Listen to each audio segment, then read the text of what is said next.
The odds are incredibly in Stone's favor. I guess that he's the reigning champion, and Bobby Yale is just a contender, but maybe word got out about his condition.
Luckily or not, files in through R included no one that I could somehow connect to the case.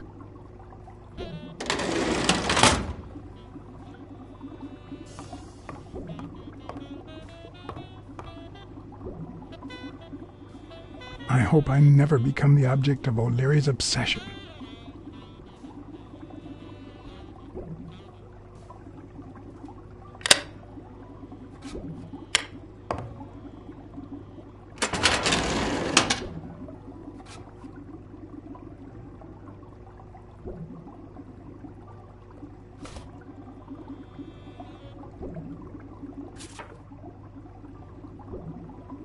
Dunn's integrity was legendary, even in O'Leary's shady reports, just like Yale had said. Dunn had kicked one of O'Leary's men out of the gym when he found him snooping around.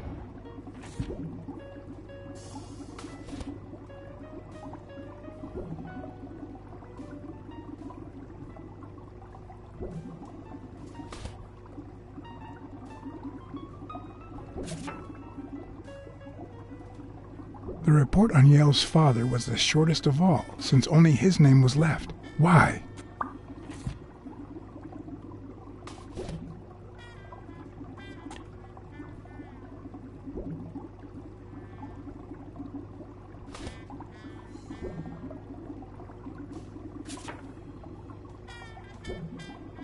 Cassidy's report was possibly the longest among all of O'Leary's files. Apparently, their rivalry went way back.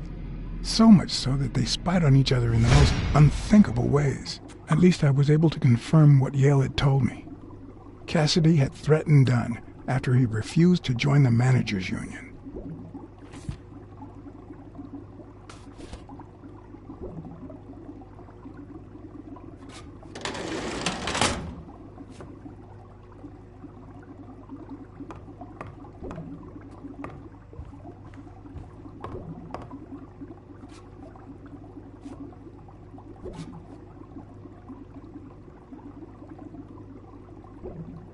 A Crossler?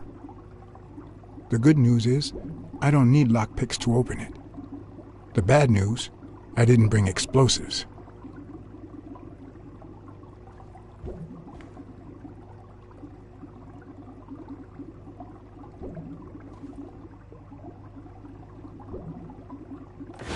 Even Dunn had a gun in his office.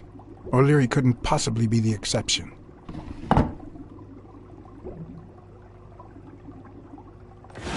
Dunn had $200 in his safe. O'Leary had about $20,000 in a drawer.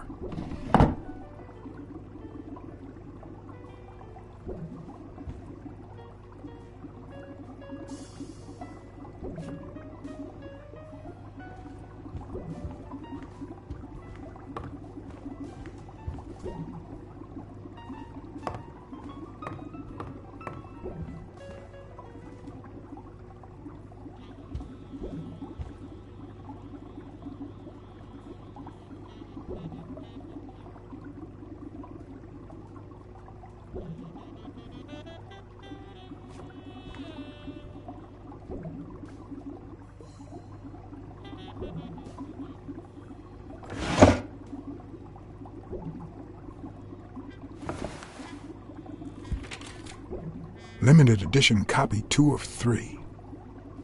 We listen, if you call it listening, to the sentimental romance. Your eyes act like the moon.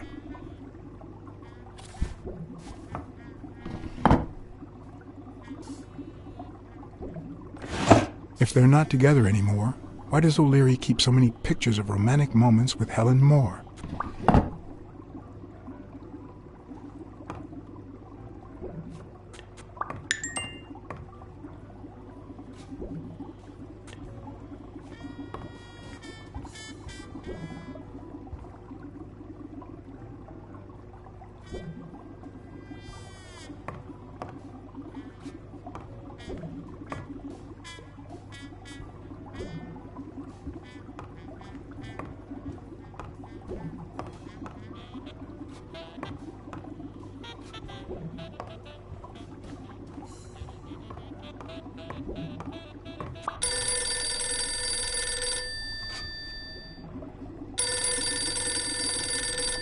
Jake. Someone was coming. Are we or are we not exemplary workers, Jimmy? Here it is, middle of the night.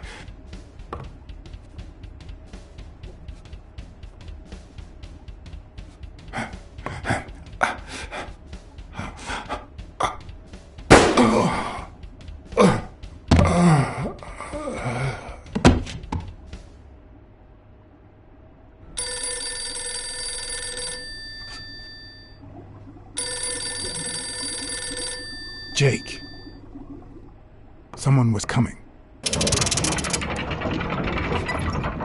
Are we or are we not exemplary workers, Jimmy? Here it is, middle of the night.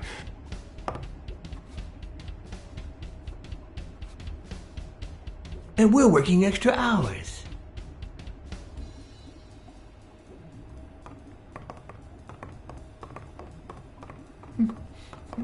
Hey, Jimmy, what do you think about that? I think he's scared stiff, Desmond. Why's that, Jimmy? We're giving you the red carpet treatment. We even let you in the boss's office. You're one lucky fellow. You can't say I don't treat you well, Jimmy.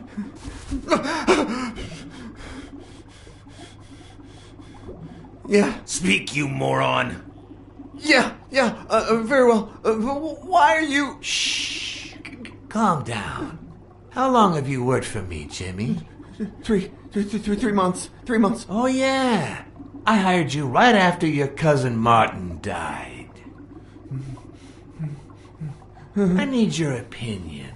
How would you punish someone for ruining an innocent man's life with a hit and run, Jimmy? I don't know. And tell me, what about you, Wilson? What would you do? No, please. I didn't do anything. I swear.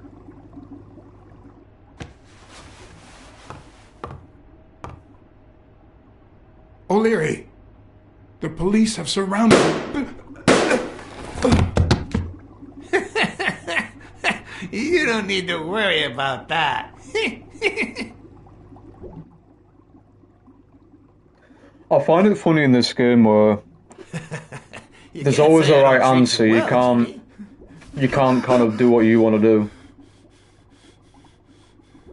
Yeah. Speak, you moron. Yeah, very well. Why are you... Shh. Calm down. How long have you worked for me, Jimmy? 3 months. 3 months. Oh, yeah. I hired you right after your cousin Martin died. I need your opinion. How would you punish someone for ruining an innocent man's life with a hit and run, Jimmy? I don't know. And tell me, what about you, Wilson? What would you do? No, please. I didn't do anything. I swear. He was a good guy. Of course, you already knew that. You knew him better than me, right? He was my cousin. That's why I hired you, Jimmy. You see, Martin was a dear friend. And his widow said you were a nice kid. That you do a good job and you needed the money. And I have a soft spot for those in need. Please. But, you know what? I talked to her just yesterday. She told us you did some naughty things to her with that gun, Jimmy. No. That's no way to treat a widow, is it?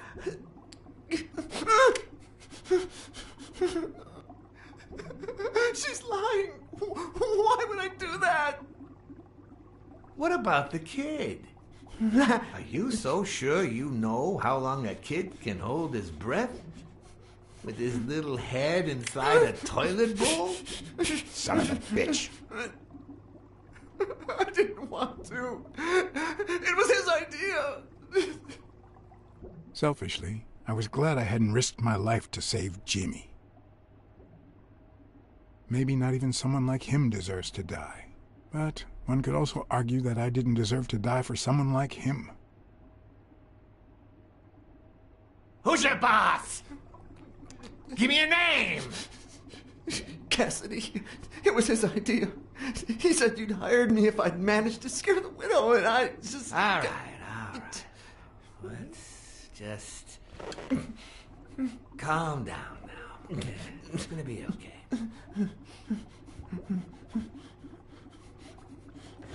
There are two sacred principles that rule my life. The first principle is the love for my family. I do anything to protect them. The second principle, I never put my future in the hands of fate. I always play it nice and safe. And I would even add a third principle, or better yet, a rule. If anything threatens either of these two crucial principles, I take matters into my own hands. You see where this is going? For the first time I got someone killed, Even though all I really did was rat him out. No, I just... Stop interrupting me, Jimmy! It's not polite! You're all the same. So rude. You know what? Let's leave it at that. You're going to give a message to that disgusting walrus Cassidy, aren't you? Yeah, sure. Whatever you say. Sure. Good boy. What's the message? Oh, Jimmy. You still don't get it, do you? You are the message.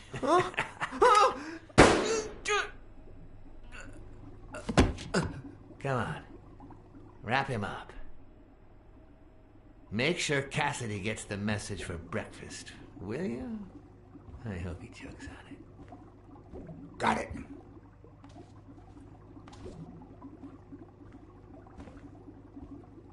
Where are you hiding, little fishy? Once again, you didn't get to hear the end of my story.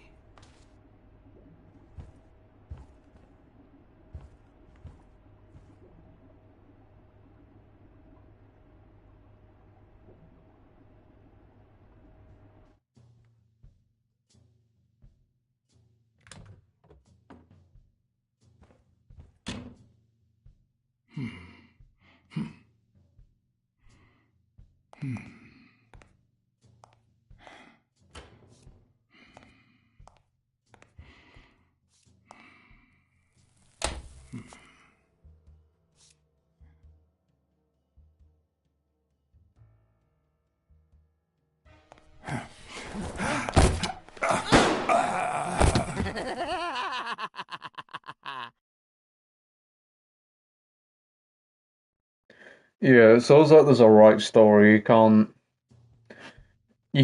kind of pick what you want to do.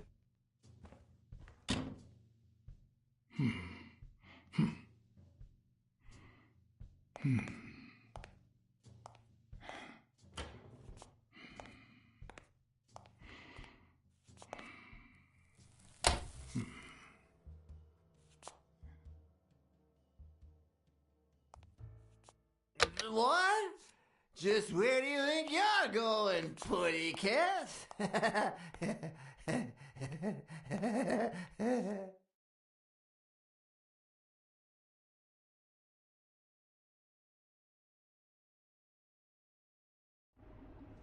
Two sacred principles rule my life. The love I feel for... What is going on today?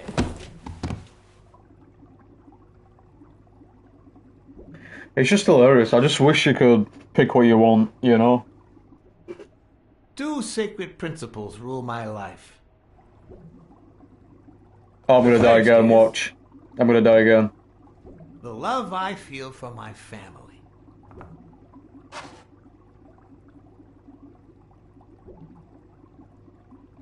The second,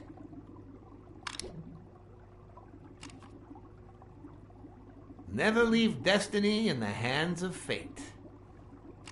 I always play it nice and safe.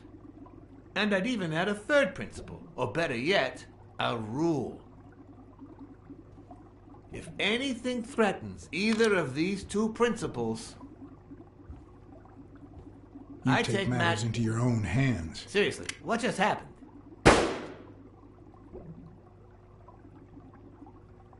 It's just, I just wish we could choose it. And it'd be a story where you can decide how it goes. Two sacred principles rule my life. The first is the love I feel for my family.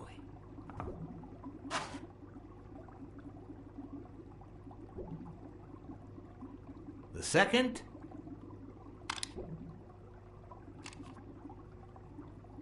never leave destiny in the hands of fate. I always play it nice and safe.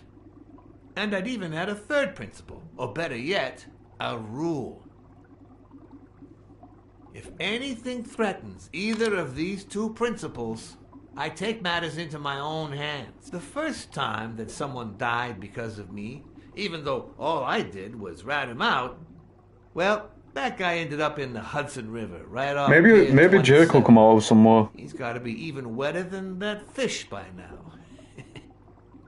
You should have seen his face. It's interesting what comes to mind when you think you're about to die. Suddenly all I could think about was how much I wanted a pet fish. You too, Bruce?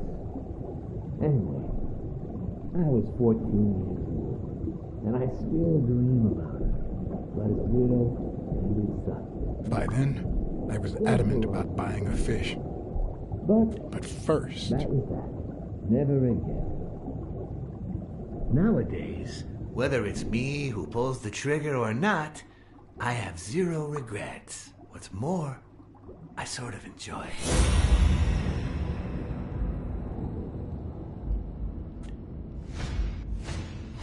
In case anyone had any doubts about who's the boss around here, I'll put my dirty feet on his luxurious table to prove that all of this is mine.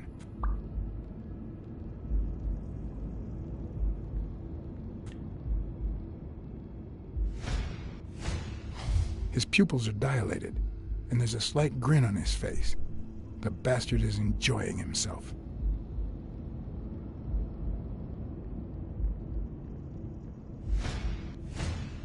The guy never hesitates to pull the trigger. Even if I hadn't seen what he did to Jimmy, I'd know he's not bluffing.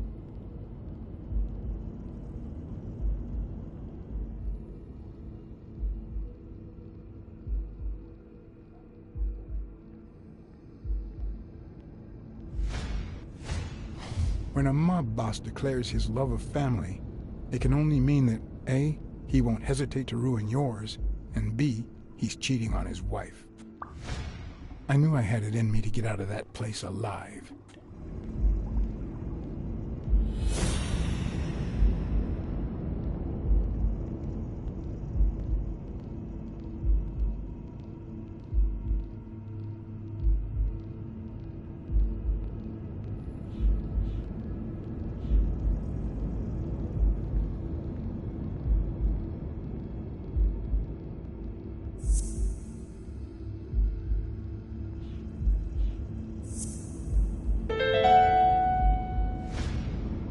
No. O'Leary's wife is having an affair with Colbert? Should I serve this to O'Leary on a silver platter? Or threaten Colbert so he'll get me out of this mess? And, well, that's it, I think.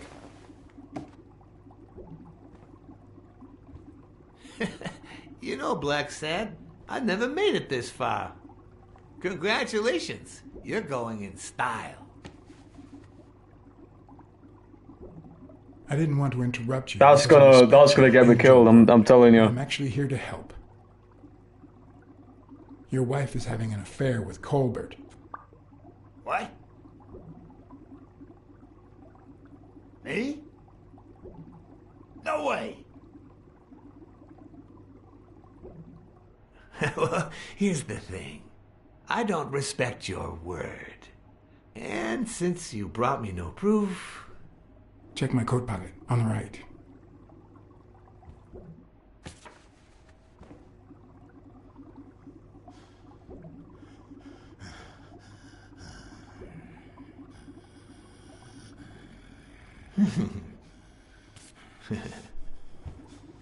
Oh, Blacksad, Blacksad, Blacksad. Oops. Thank you very much. And sorry for jumping to conclusions. First, you get a random beating from Wilson. And now this. Although you have to admit I had my reasons to be suspicious, you ran away from Yale's apartment, didn't you? But as you well know, you can't trust anyone in this world. Take it. It's only fair.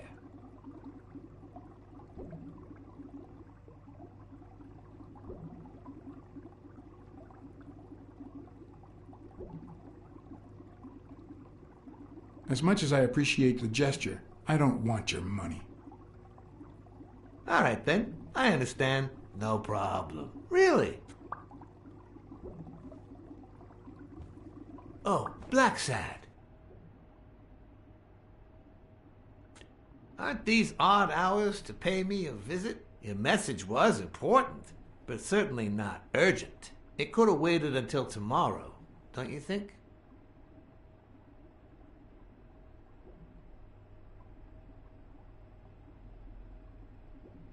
Is it that late?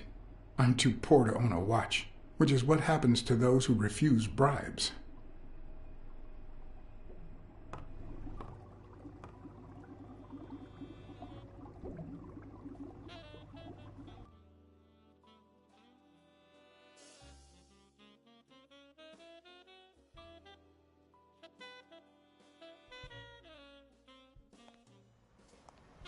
I wish I was a noir fiction writer. At this very moment, I could write a couple of pointed, ironic remarks for the narrator to recount what I just lived through. The dark, crooked alleys of New York reminded me of the state of my own soul. No. Fall loomed over me with the... Fall struck me with the full force of my long-lost youth. Nah, not that. Fall descended over me with the full weight of a guilty conscience. God, that's worse.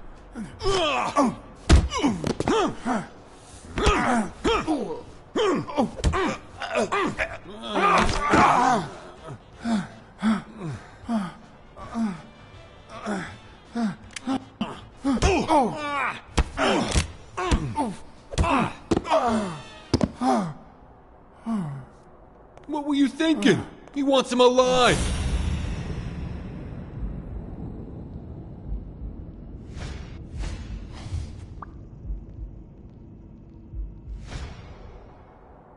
I felt fall seep through my bones like the pain of a good beating. Mediocre, but appropriate.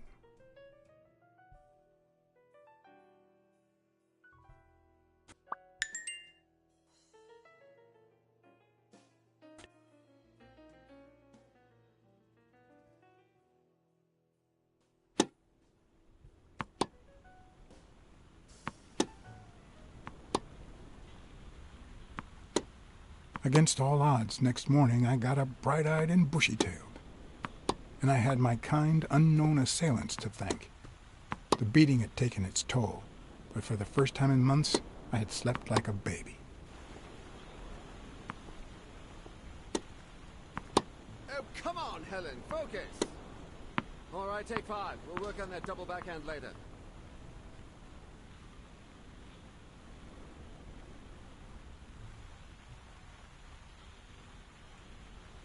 Well, Mr. Blackmore, what can I do for the FBI?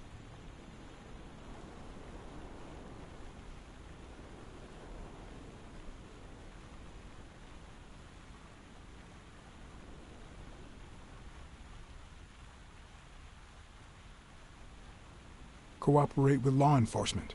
All you have to do is talk. I like to speak through my actions, but still, could you be more specific?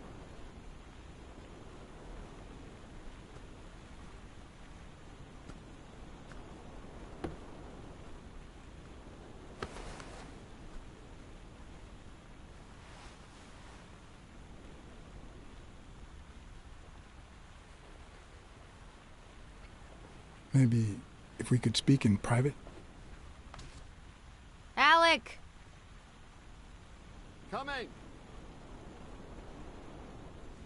You've got 4 minutes, Mr. Blackmore, so... make them count.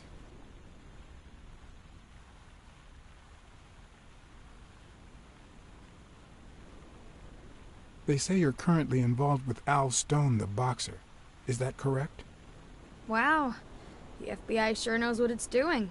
So, out of the 100 million Americans who know about that, who did you extort to get such highly confidential information? Don't beat around the bush. We know why you're with him. Oh, so you like his biceps too? Desmond O'Leary asked you to seduce Stone. Why?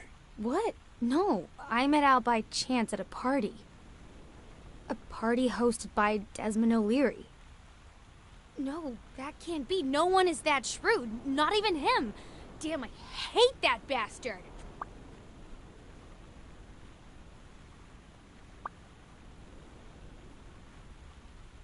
We know about you and Desmond O'Leary. Wow, your sagacity never ceases to amaze me. Wait, I get it. They must wrap your FBI sandwiches in gossip magazines. The thing is, well... You see, I'd love to wipe out that part of my past, but whatever. Do you have any regrets? Ads pay more than trophies. Can you believe it? Being associated with such a shady character could only damage my reputation. Trust me, never get involved with a married man. We know you smuggle contraband during your international tournaments. Oh, really? Are you sure? Like, what exactly? I think she called my bluff. Or did she? Should I follow through or say I was kidding?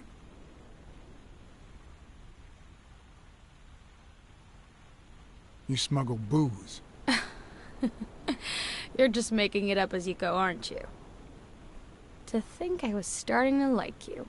Come on, what do you really want from me? We're aware of at least 6 rigged games during your first year as a professional player. And? You won all of them. Are you trying to offend me? I give my all on the court.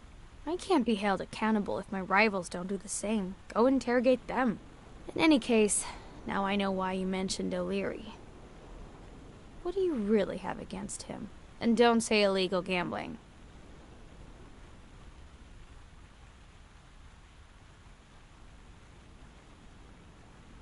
O'Leary is a murderer. Every criminal organization has blood on his hands. His is no exception. And we have proof. Well, what's the big deal? At least it's not a matter of, I don't know, smuggling booze. I'm serious, Miss Moore. America can't afford to let anyone shake its foundations like that. And America's sweetheart can't afford it either. Help us out. Talk to us. And why should I, Mr. Blackmore? What do I stand to gain or lose?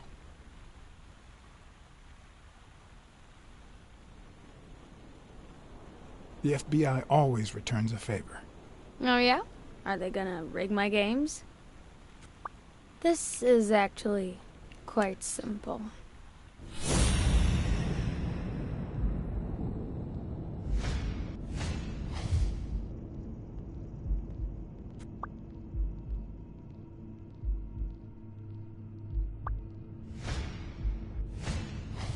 One lucky gal. You have a light, sir?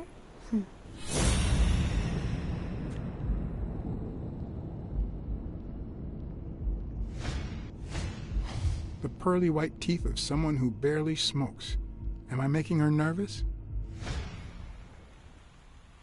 Damn. I'm almost out of fluid.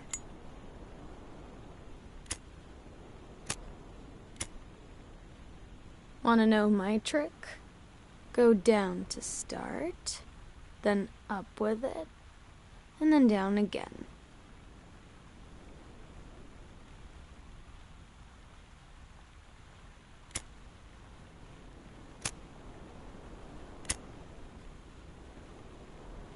Thanks.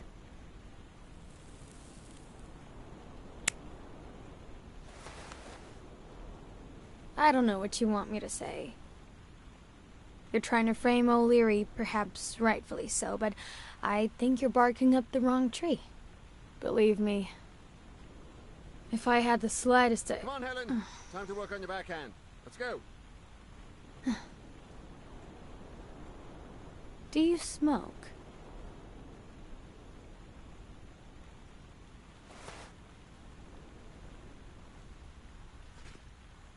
Nice meeting you, Mr. Blackmore. Did you bring my water?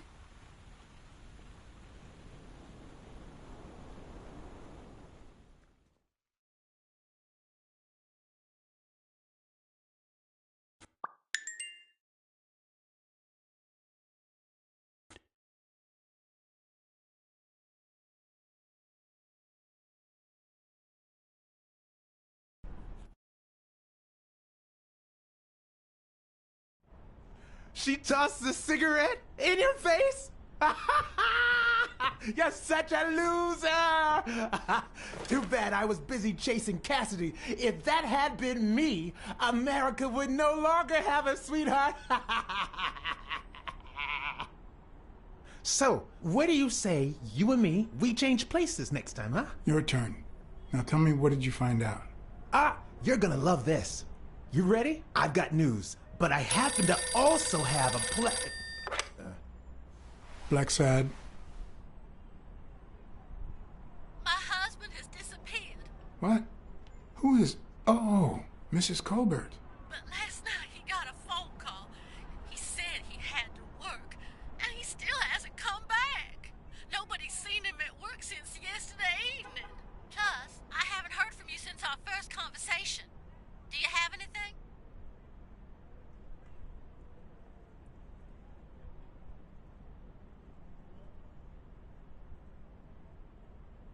I don't know how to put this, but your husband is dead. You must know who he worked for and what he did for a living. This was bound to happen. Mrs. Colbert? That good for nothing? I'm gonna scratch his eyes out.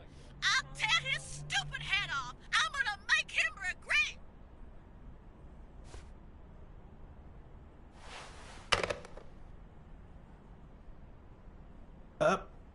But what just happened? Is there anything you didn't tell me? Maybe. But now it's your turn. Tell me about Cassidy. Come on, spit it out. I didn't find anything suggesting that Cassidy had anything to do with Dunn's murder, but... That's quite the tale. But I know Cassidy will be playing poker tonight with one Howard M. Farnham II, a Texas tycoon looking to get his claws on the boxing business. I also know that he and Cassidy have never met in person, and that Farnham, who's staying at the Balford Hotel, hasn't left his room. Apparently, he spent the night with 3 bottles of bourbon. So, here's my incredible plan. I'll go to the hotel, I'd knock him out, and then take his place in the poker game. That way, I'll get Cassidy talking. What do you think? Incredible, right? Didn't we agree that you would handle Helen more while I dealt with Cassidy next time? No?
Good afternoon, Mr. Farnham.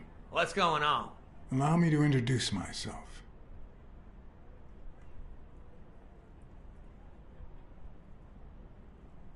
Room service. I've brought the bottles you ordered. I didn't order me no drinks. And you're not wearing the hotel uniform. Move on, you drunk.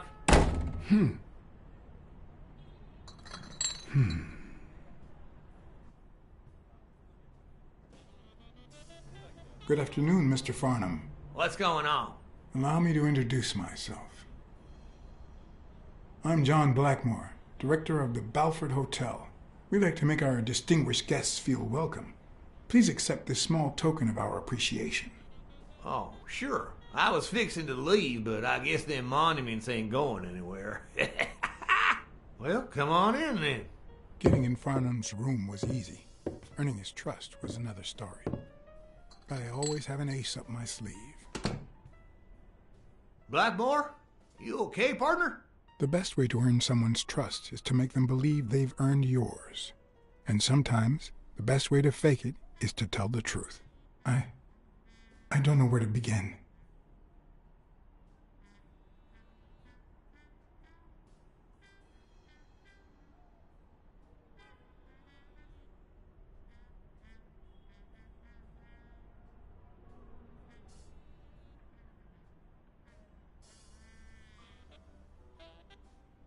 The world is falling to pieces, and so am I. Everywhere I look, I see corruption, lies, and filth. New York is nothing but a landfill. You Yankees can't get worked up. Down in Texas, we got them damn Catholics from Mexico.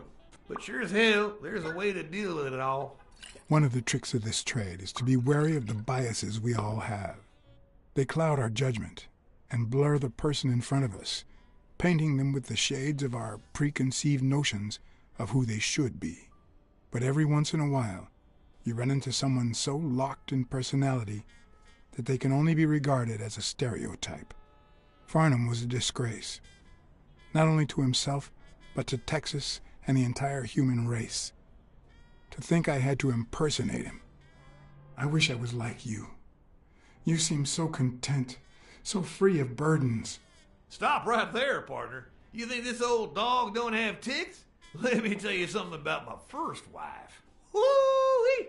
Once I had gained Farnham's trust,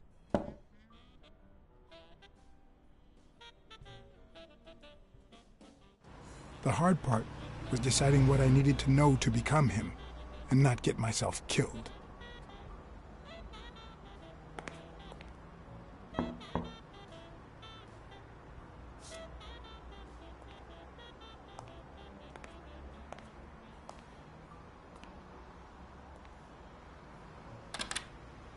What can I do for you, sir?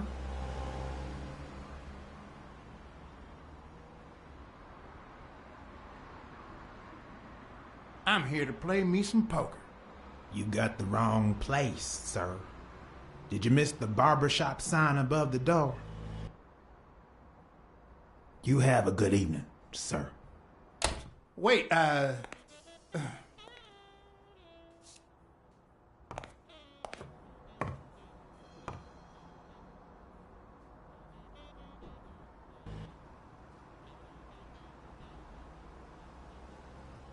The hard part was deciding what I needed to know to become him and not get myself killed.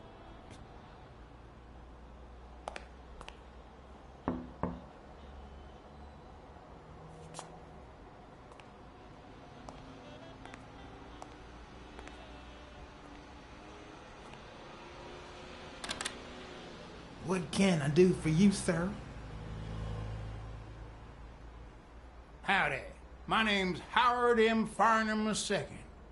Okay. Should I know you? What can I do for you, sir? Farnham was one hell of a drinker. I had to get the information out of him before he drank himself unconscious. Otherwise, I'd have to find that information myself.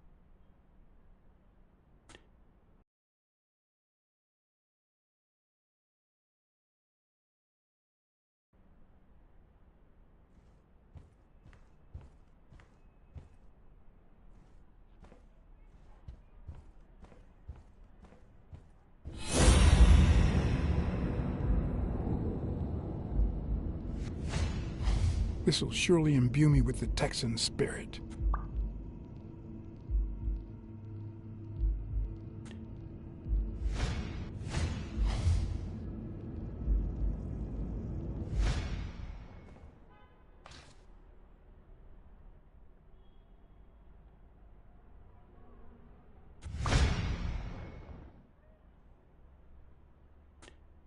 Yes, I got a Vietnamese slave last time. Oh, please, come in. Of course, I remember you. Take a seat.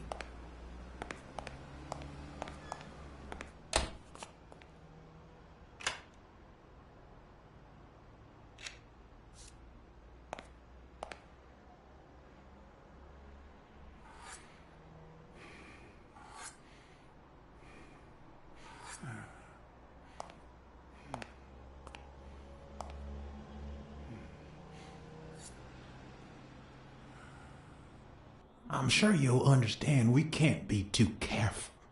Our host has many enemies, and someone has to keep them at bay.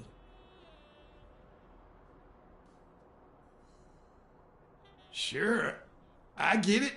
I'm glad to hear that. Now, please answer my question. How much does it cost to get yourself a clean Vietnamese shave?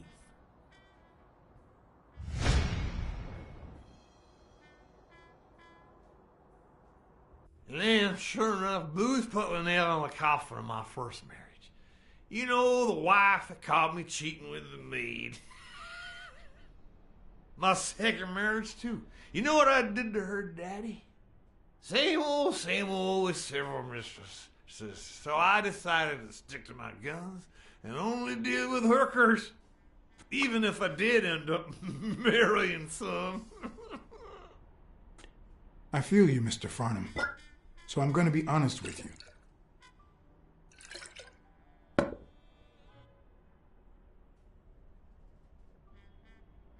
I spent all my savings on poker. And if I had any money left, I'd spend that too. Poker's not the trouble. It's the play with no bills in your pocket that's the trouble. Oh, trust me. I had plenty of bills. Come on now. You ain't got a pot to piss in, son. I just paid 10 years worth of your salary fixing to play me some poker, and that's no more than petty cash to me. Petty cash, to be honest. I asked you how much.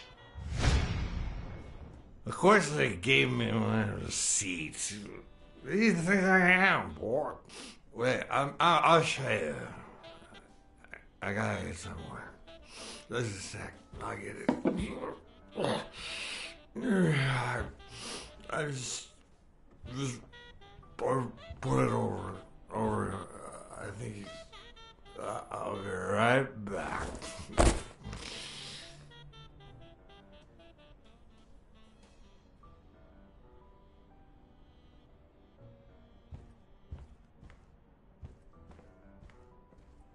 Ding Dong? Interesting name for a town. Ding Dong? Interesting name for a town.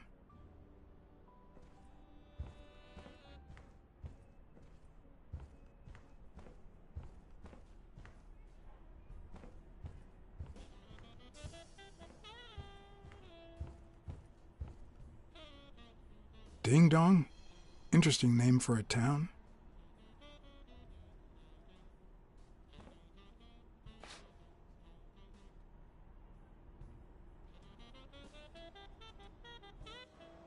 Why didn't you just say you had the receipt in your pocket? I'm almost certain, but tell me, who told you to come to this barber shop?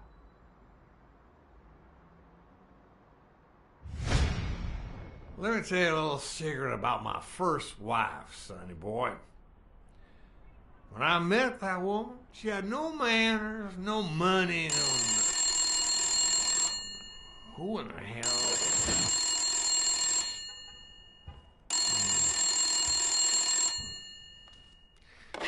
Farnham.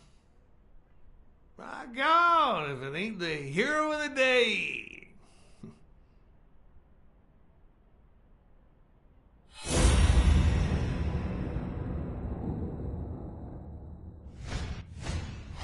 It's not going to be easy to sound Texan, but I'll give it my best shot.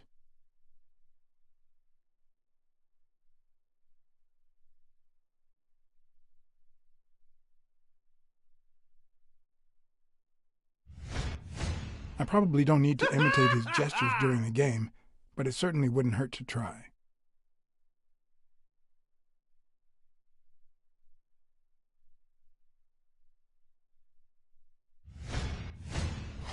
With this and that bolo tie, I'll really look the part. I'll be dang.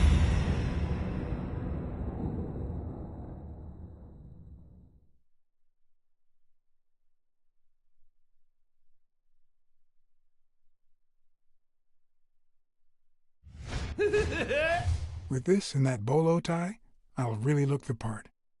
Yes, sir. Sure enough, I'm fixing.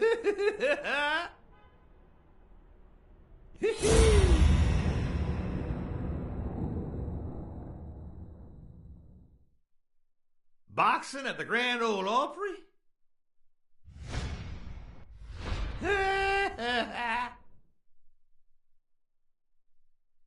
Nah, just a few bourbons, that's all. With this and that bolo tie, I'll really look the part. Anyway, Kenny, thanks for fixing the game with Cassidy.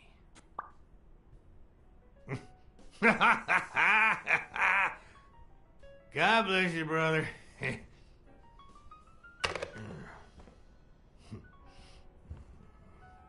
Craziest goddamn Texan in New York. My good old friend Kenny. Craziest goddamn Texan in New York. You know how many Kennys there are in New York? Kenny who? So besides when and where the game will be, the password, and the money Farnham dished out, what else do I need?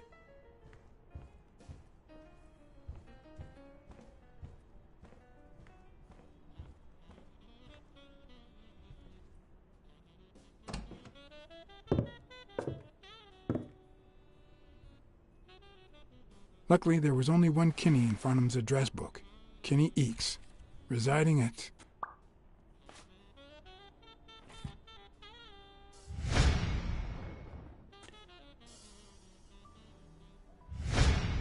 Cornell Plaza, Manhattan. Stunning penthouse. I'm not surprised. Mr. Eakes has excellent taste. Do you happen to know what he asked for the last time he was here?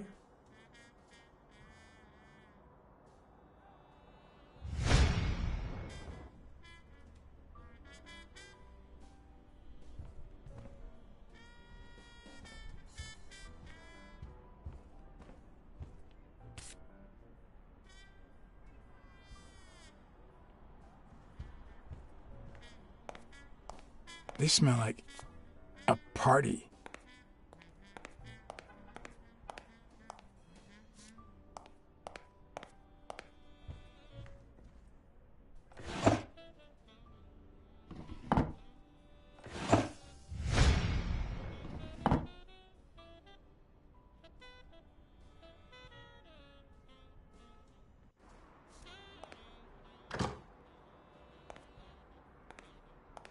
Don't tell me, Billy Bob. This here is my new friend Father. Am I right?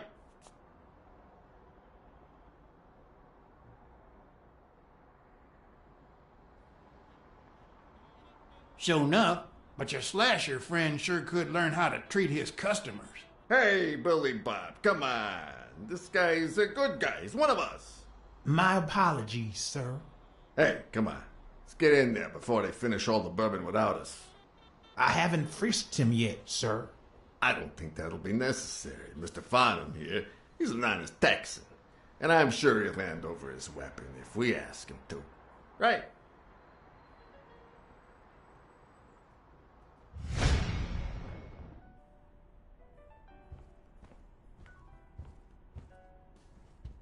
Ding Dong? Interesting name for a town.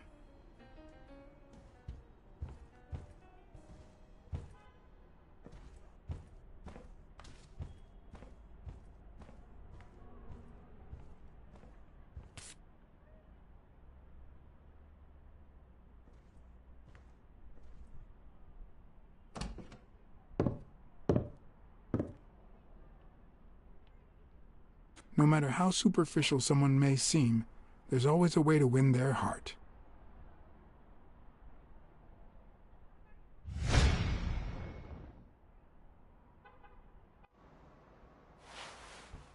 It'll be my pleasure.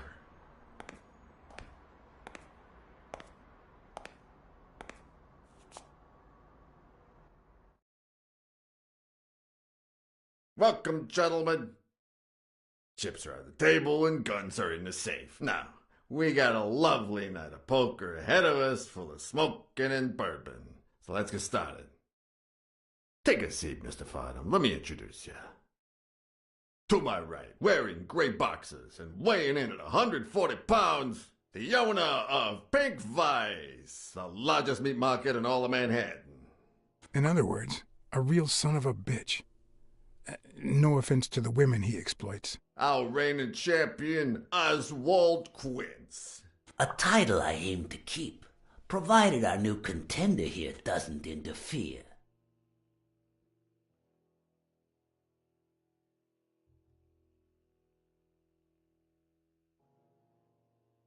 Well, I'll do what I can. Now you got me worried. Never trust a humble player. The truth is that our friend Farnham owns the largest and, I dare say, most entertaining establishment in Texas. Really? So we're colleagues then? Yeah, you wish, Quince. He owns a casino. Damn. And it's not even in Austin or Dallas. It's actually in a little town called, what was it? Darn it. I looked it up the other day. Had a funny ring to it. I hate it when this happens. I thought they moved all Texan casinos to Vegas, where gambling is legal. You mean Ding Dong, Texas? Ding dong! That's it.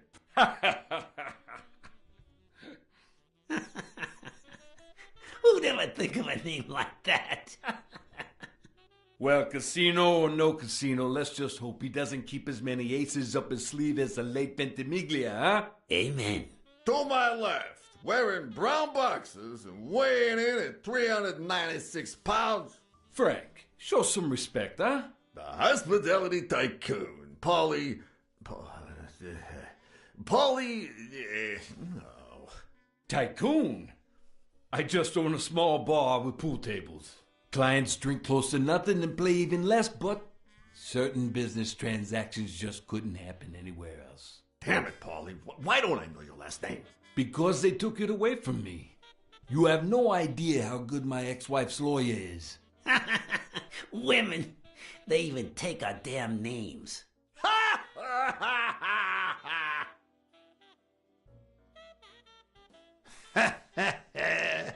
You're too much, Paulie.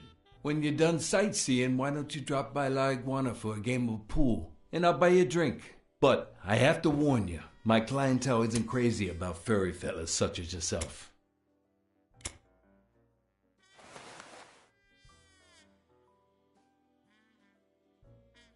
Thanks. I love me some pool. Perfect. It'll be my pleasure. You're looking to start your own pool business, Farnham?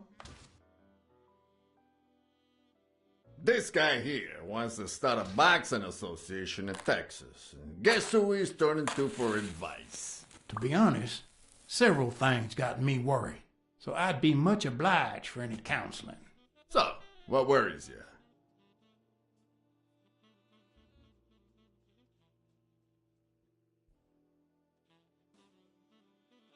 Homicidal boxers like Bobby Yale. Ha! That's some piece of news, huh? Hey, I don't know if he did it, but the real problem is that the fight against my champ Stone might not even frickin' happen. The good news is that I've almost convinced the governor to let him out of prison on the day of the fight. Under police escort, that is. I bet you the audience gets a kick out of that. Billy Bob, bring out the bourbon. We're drying up here. I'll deal with a fresh deck, of course. We respect traditions in this establishment. Poker is as boring as it is simple.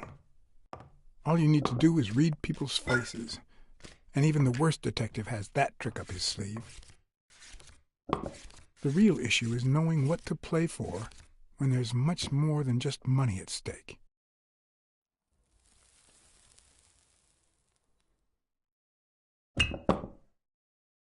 Damn it! What again? How many games have you won, Farnham? It looks like we got a serious contender. Hey, Quint, you better start unbuckling that championship belt. This ain't over yet. Mark my words. Farnham will be calling his wife before the night is over. Ha!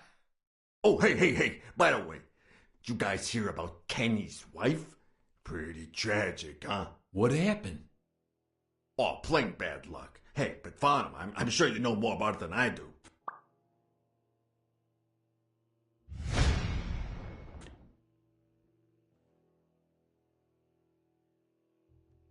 Anyway, Kenny, thanks for fixing the game with Cassidy.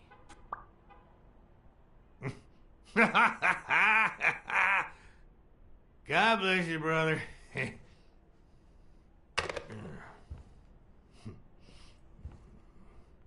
craziest goddamn Texan in New York. And the poor fella's already got enough on his hands now that his wife... How do you know that funny Texan? He's an old pal. Moved to the East Coast years ago. You know, he's the reason I'm here in New York. I'm fixing to get into the boxing business, and he suggested I talk to a friend of his. Oh, right. Where were we? Same difference. Another drink?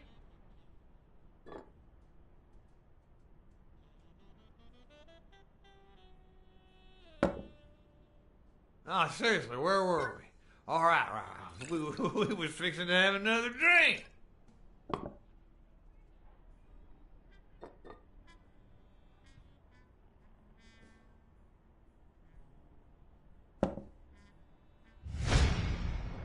Damn! I don't like waiting. Kenny won't like it, but I'm not gonna sit here wondering. Billy Bob, pass me the phone. Come on! Sometimes you get the feeling that it's all gone wrong, that you've made a terrible mistake.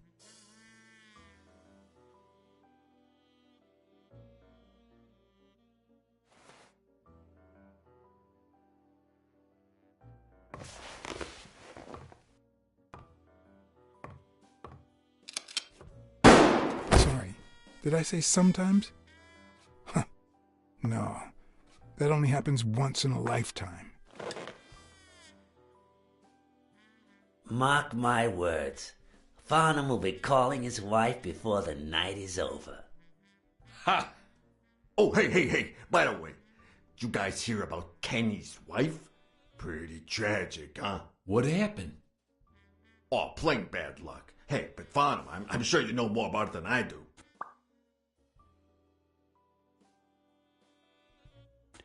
I think she had a heart condition or something like that. No, that ain't it. I'm pretty sure it had something to do with her head. Damn! I don't like waiting.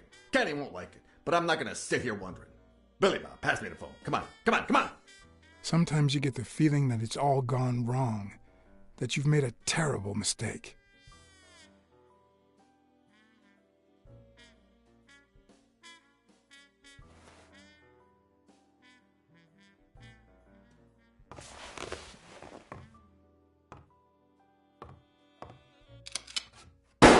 Sorry, did I say sometimes?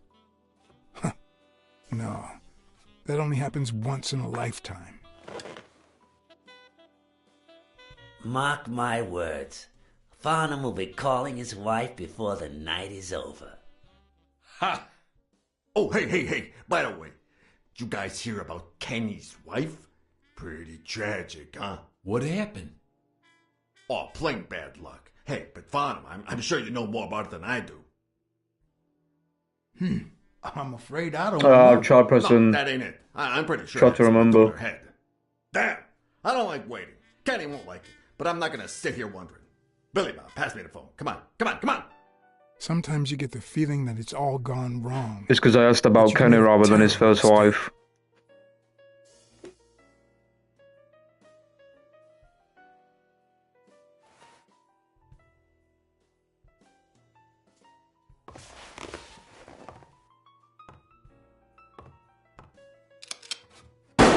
Sorry, did I say sometimes? Huh. No, that only happens once in a lifetime. Mark my words. Farnham will be calling his wife before the night is over. Ha! Oh, hey, by the way, did you guys hear about Kenny's wife? Pretty tragic, huh? What happened? Oh, plain bad luck. Hey, but Farnham, I'm sure you know more about it than I do.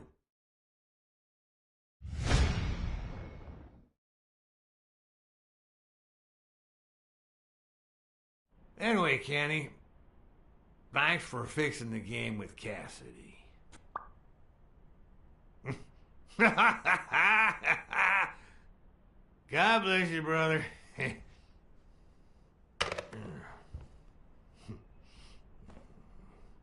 craziest goddamn Texan in New York. And the poor fella's already got enough on his hands now that his wife... Women just gotta have their vices. But she's in a rehab clinic now, hooked on tranquilizers and all that. That's it, tranquilizers. Don't tell me women don't have their vices, too. Bring out the bourbon, Billy Bob. Come on. Give me the bourbon. Maybe I spoke too soon when I said that poker is easy for a good detective. Let's just say it's relatively simple.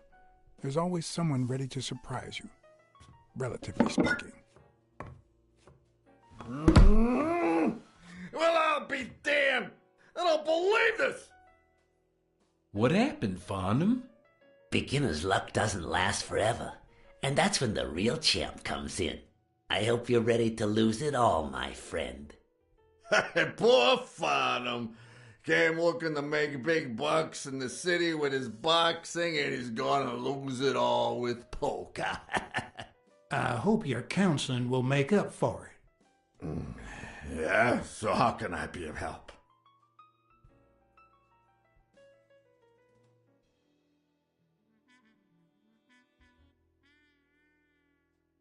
Rebel coaches like Joe Dunn. Oh, I see you done your homework. That bastard wouldn't accept the most basic rules. For example, banning boxers from official competitions when the managers don't belong to my association. Hey, don't get me wrong, I'm sorry for his death. But if they ever find the murderer, I'd be glad to pay his lawyer fees.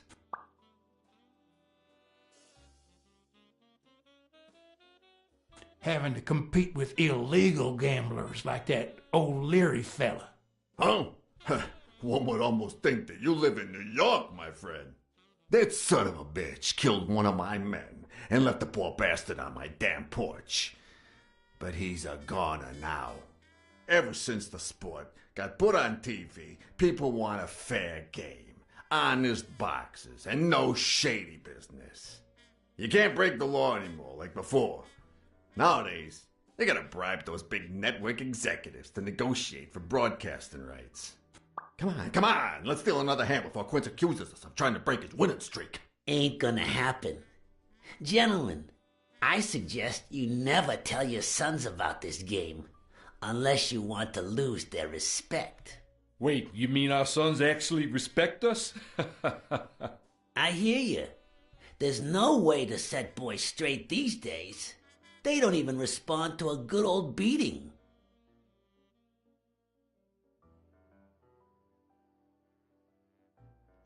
Huh. I dare say Texan boys do respond to a good beating. Hey, careful, Quince. You're talking to a pro. So, Kenny told me you had quite a house full. How many kids you got in that house full of yours?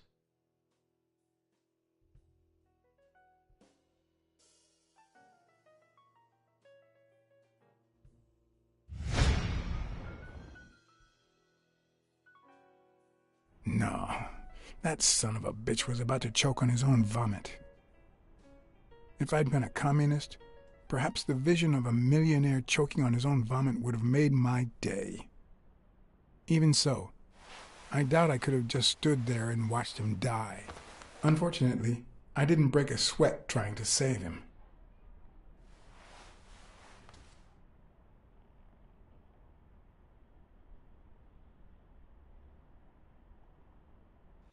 It's just shit because you got in that house full of yours. It's just shit because there's always a right answer in this. It's not like you've got games where you've got like choose this option, choose that option, choose the other option, and stuff like that.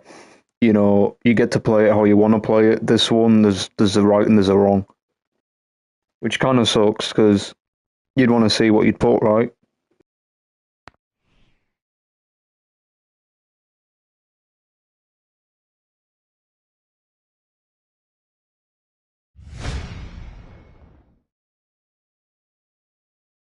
No, that son of a bitch was about to choke on his own vomit.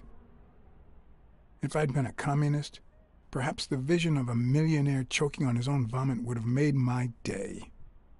Although that wasn't the case, there I stood, watching him die, incapable of reacting.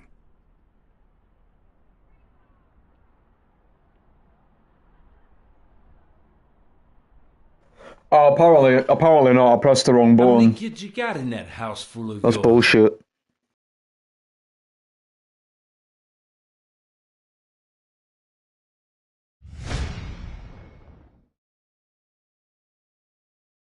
No, that son of a bitch was about to choke on his own vomit. If I'd been a communist, perhaps the vision of a millionaire choking on his own vomit would have made my day. Even so, I doubt I could have just stood there and watched him die. No, deserving or not, the man would live.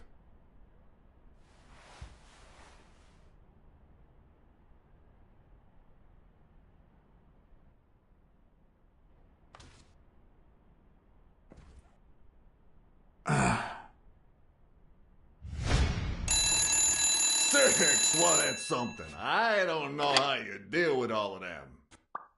All boys? Does it have to be now? Oh, never let Quince near one of your daughters. Come on, Folly. Children are sacred. I won't lay a Cassidy. finger on them until they're 12. After that, well... let's just say... some men have needs that can only be met by a young girl that age, if you know what I mean.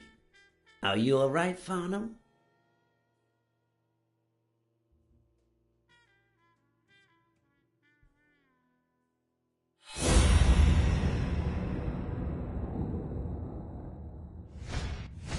That damn eagle represents the lowest scum of our society.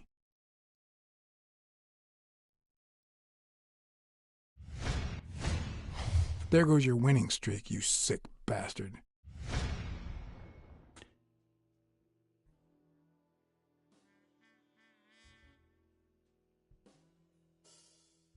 Sooner or later, the police are gonna bust your ass. Quince.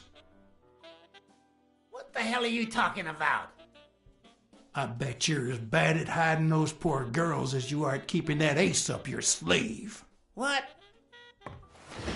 You lying piece of shit. Quince? Don't believe a word he's saying, Frank.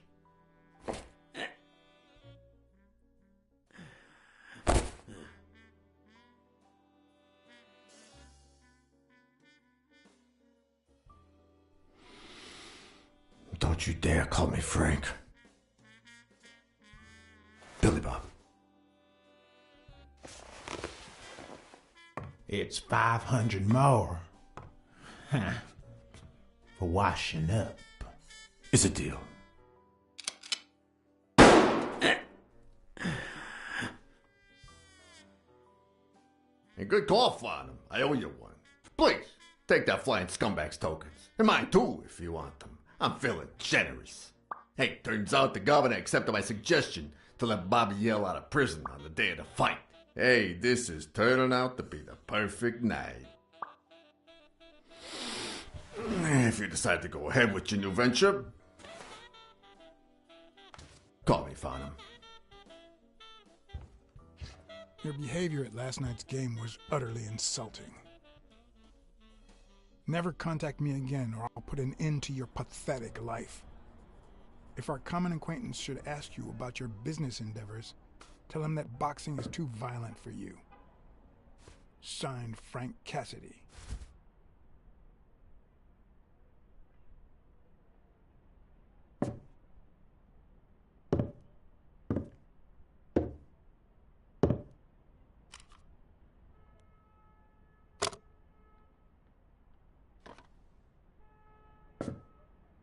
phone tracks would be covered the following morning when Cassidy read this note from Farnham. Dear Mr. Cassidy, although I'm grateful for your kind help, last night's game made me realize that boxing is just too violent for a peaceful Texan like myself. I have decided to invest elsewhere. Yours sincerely, Howard M. Farnham II. Damn Texans.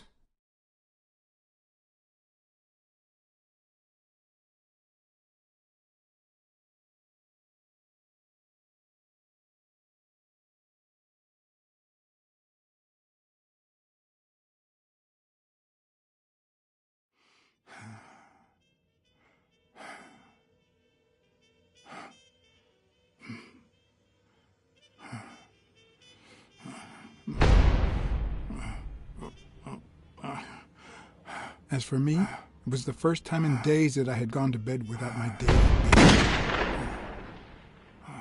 A real shame.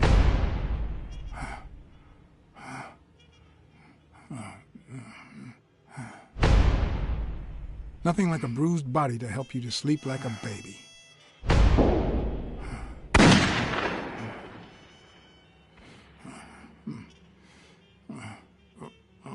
Maybe I should have given myself a beating.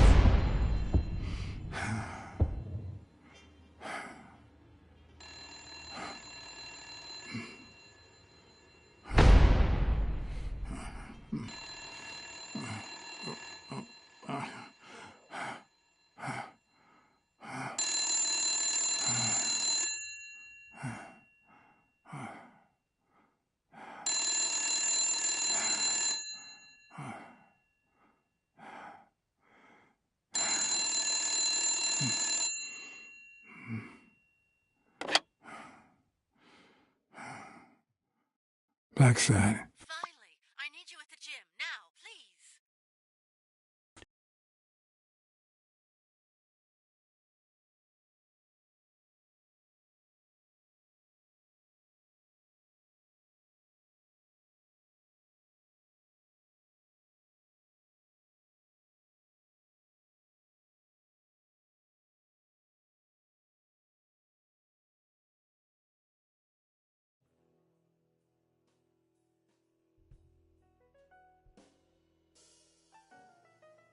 It was like this when I got here.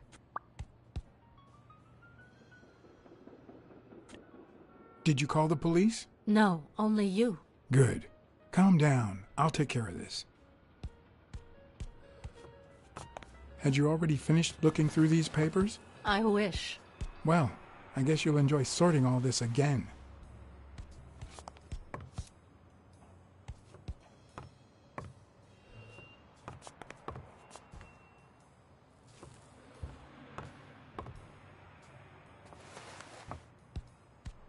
Bingo. What is it? Nothing. Just a freshly signed contract.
cunning son of a bitch. O'Leary threatened Stone with ruining Moore's career so that he'll take a dive against Yale.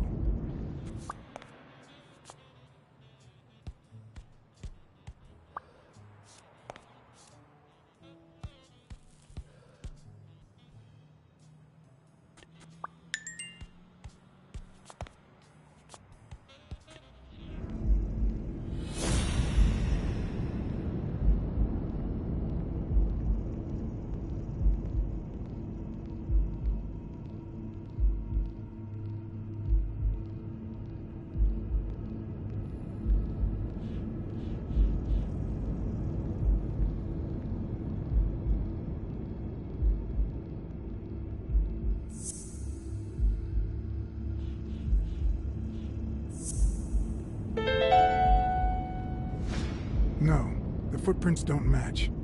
Or if O'Leary killed Dunn, he did it without stepping in the paint, or in different shoes.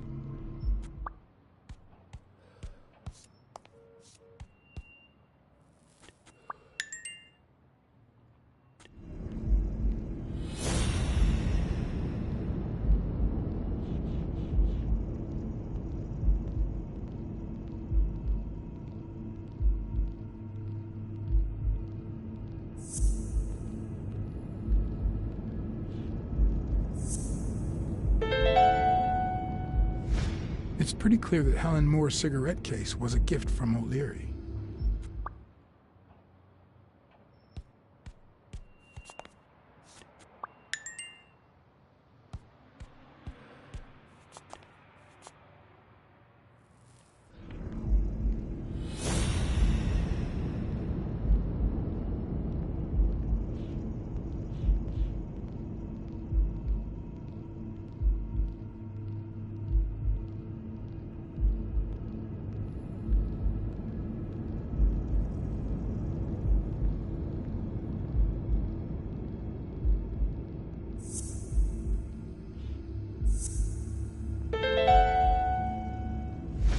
If she's still in love, why does she claim she hates him? What is she hiding?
Maybe O'Leary accidentally caused the death of Yale's father. So now he tries to make up for it by secretly helping advance his career?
That lizard isn't Yale's doctor.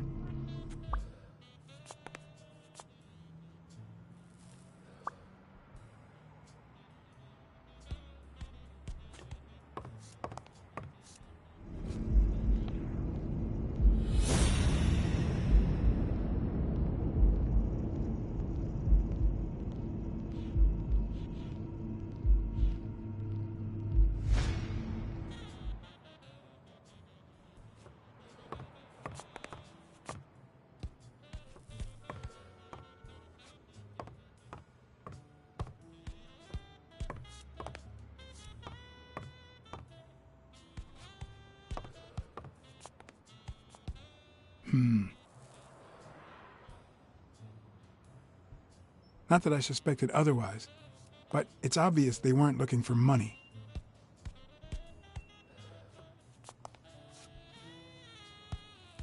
Looks like the burglar isn't interested in bureaucracy. Did they take anything? No, although...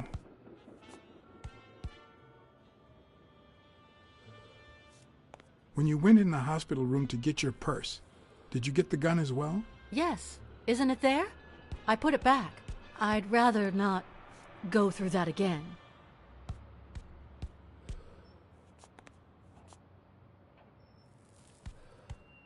That's too bad.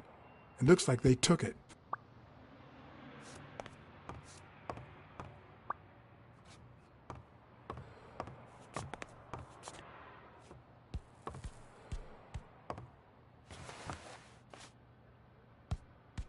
What are you doing?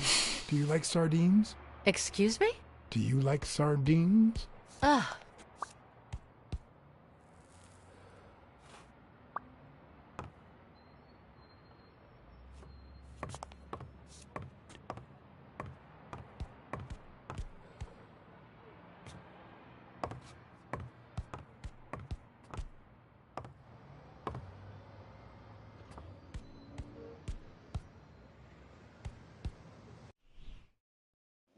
I'll be back in a second, guys.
Alright, Buck.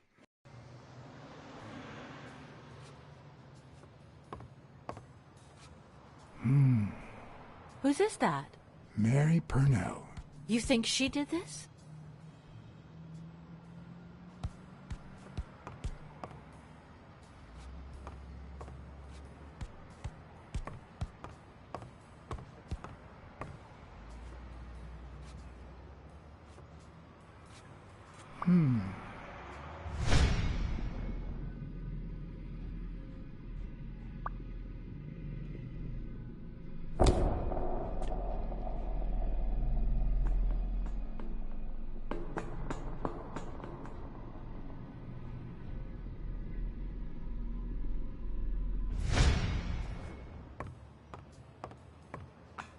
Wait here, please.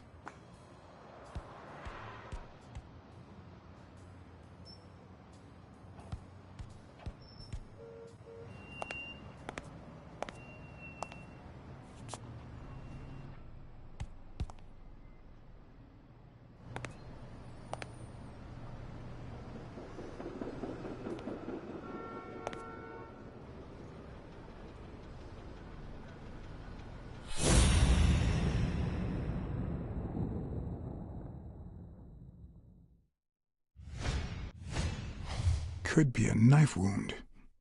The murder was brutal.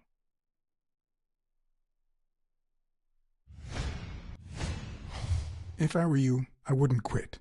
Trust me, it might be painful at first, but time heals all wounds. Why did you listen to me?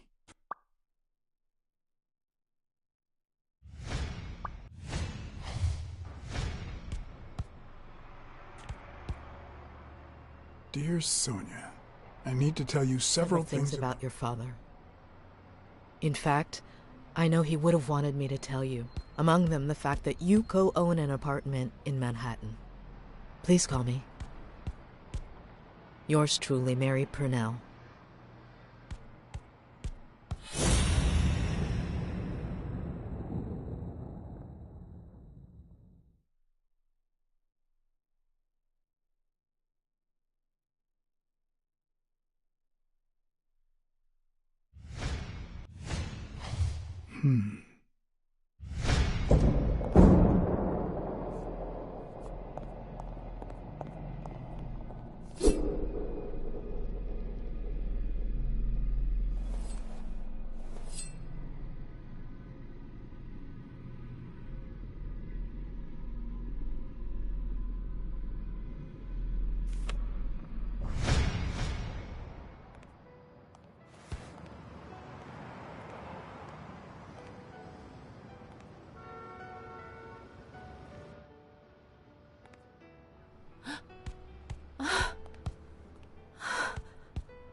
I want you to call the police, Sonia, and then go straight to a friend's house. Don't even think about going home, and definitely don't come back here.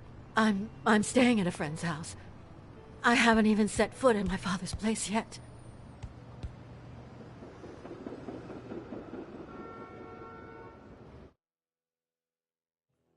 Good. Do you have the keys? If the murderer didn't find what he was looking for, that might be his next stop, if he hasn't been there yet.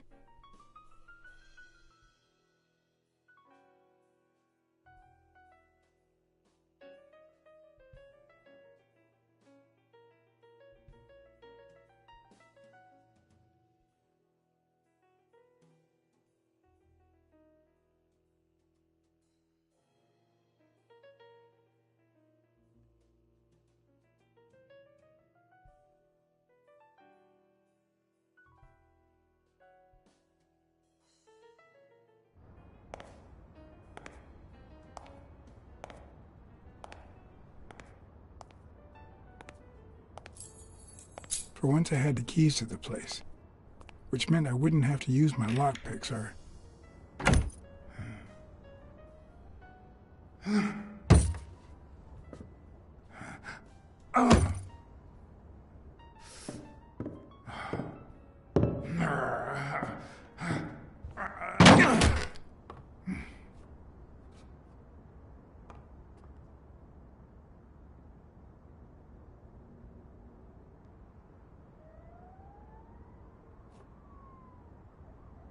It doesn't look like anyone picked the lock.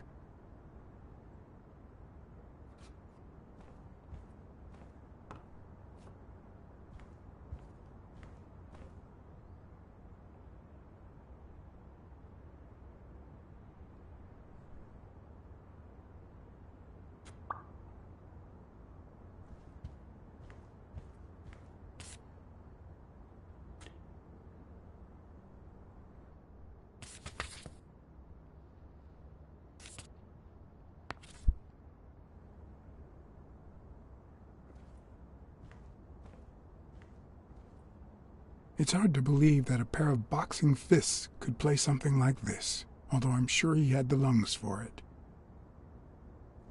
It looks like Dunn had already begun to move his things.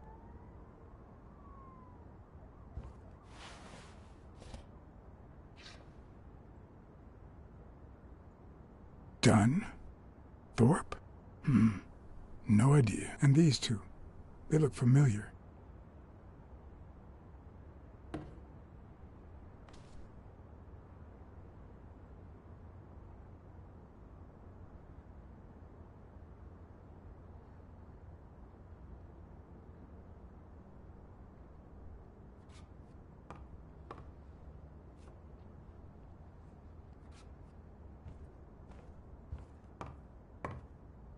As I glanced at the telephone, I remembered the weekly password for O'Leary's illegal gambling operation.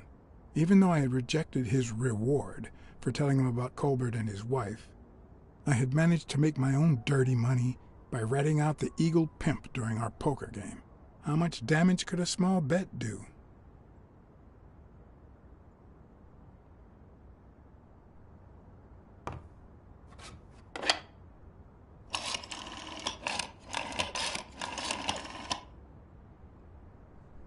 Yes. Wild strawberries. Welcome, sir. May I ask for the beneficiary of your bet? John H. Blackmore. I see. Event? Stone versus Yale, Madison Square Garden. Got it. Amount? $5,000. Winner?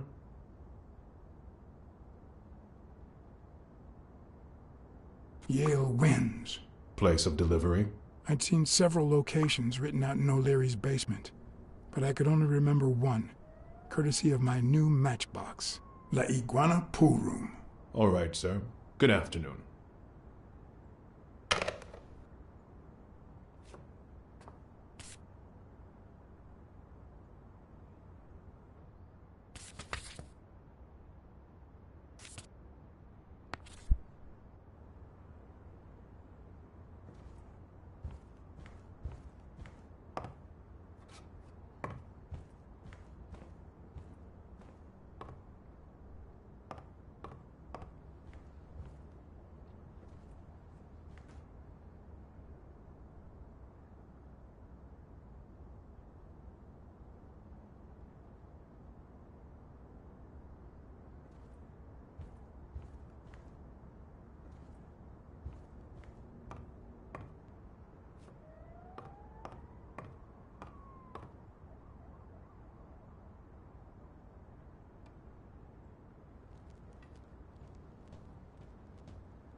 Today, everything's an art. So what next? The art of hopscotch?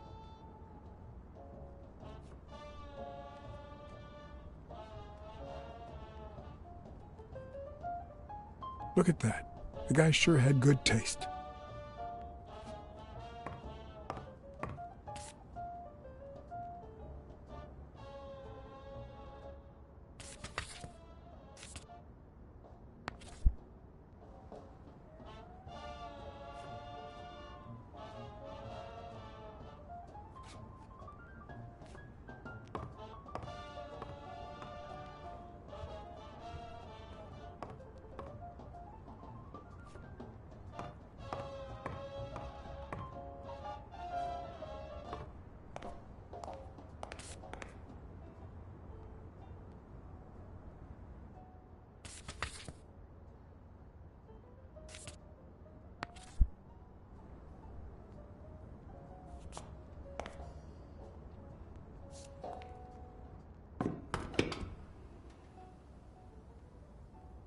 ready-made meals on airplane trays in front of the TV. Who would have thought we'd end up eating like this? Dunn died 4 days ago, and that lettuce still looks okay.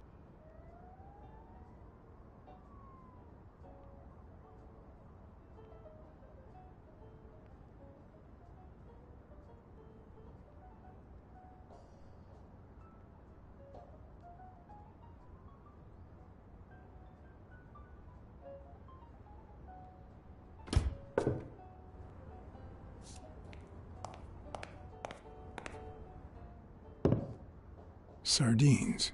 It's been open for a few hours.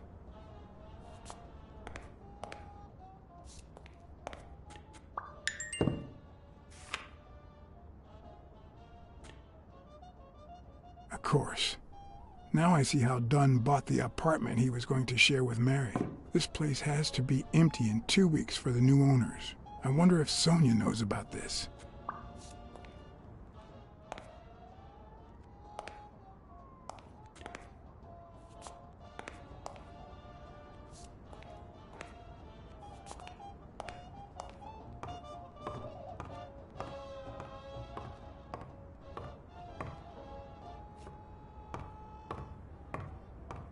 You still looked at her every morning, so many years later, with a new love?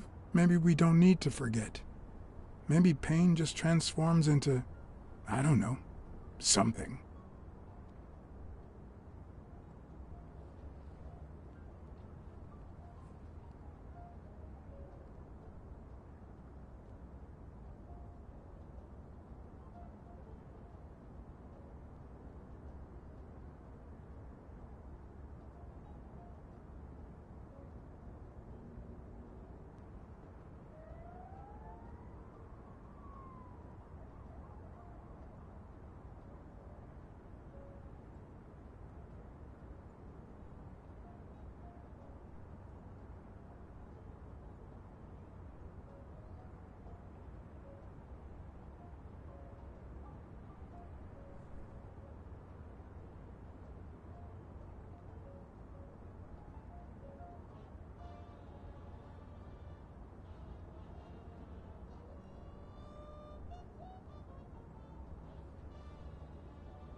This is too private.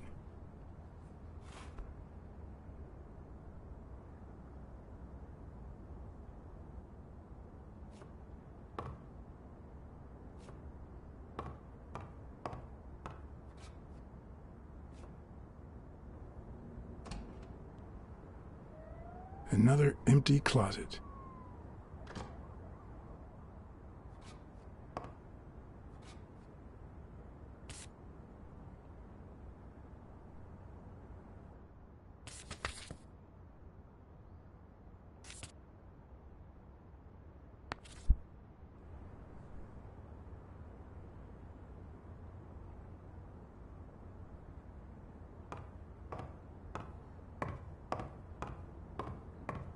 Elaine. I think that was Dunn's wife's name, according to Jake.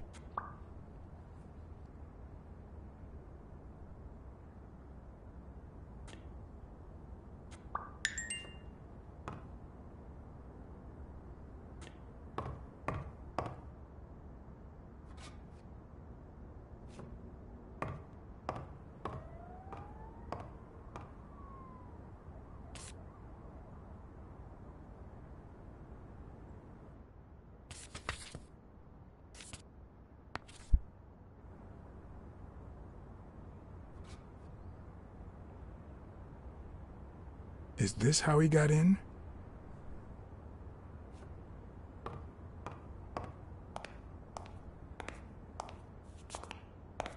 Wow.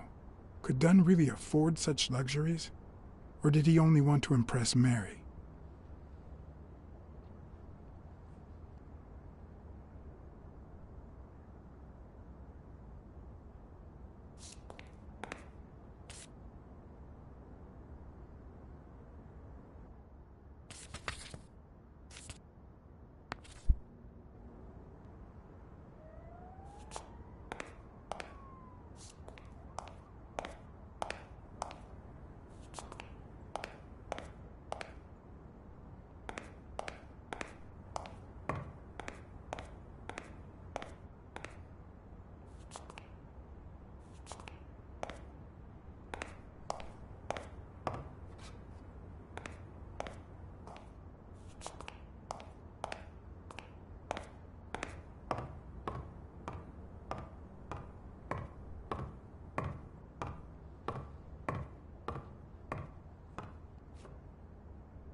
Could this be the origin of Sonia's interest in business management?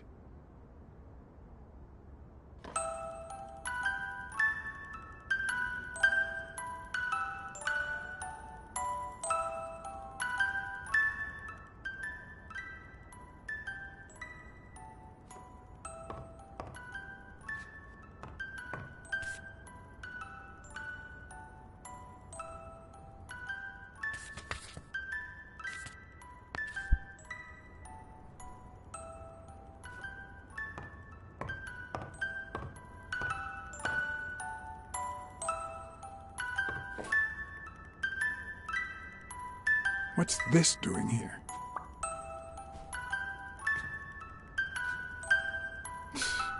No matter how hard I look, I'm not getting anywhere. What the hell was the burglar looking for? And most importantly, did he find it?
It's pretty clear that the burglar came by the house before heading to the gym, which means he probably didn't find what he was looking for in here.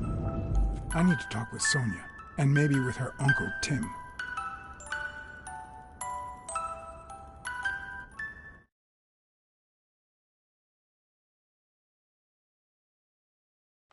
It brings back, I don't know. Good memories? An optimist, are we? It's like remembering the last day of summer. Scenes full of joy, picturesque landscapes, and yet the light is faint and the air is still, the calm before the storm.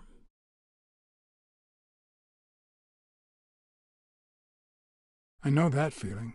I figured that much. I can see it in your eyes. We met in the Army. We were all professional athletes. They called us the Olympic Five.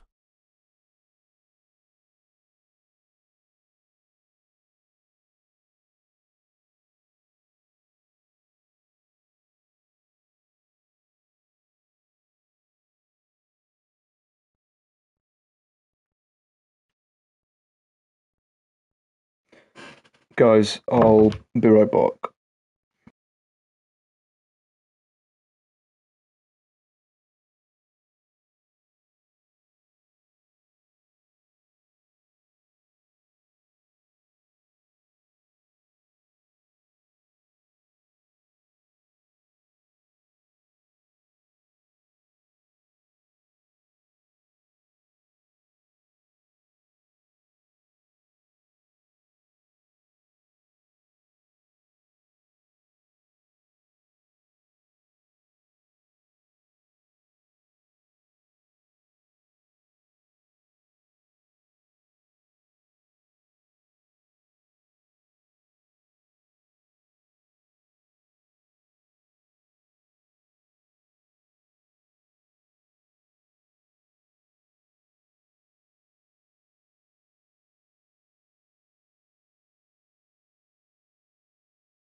Who's the guy on the left?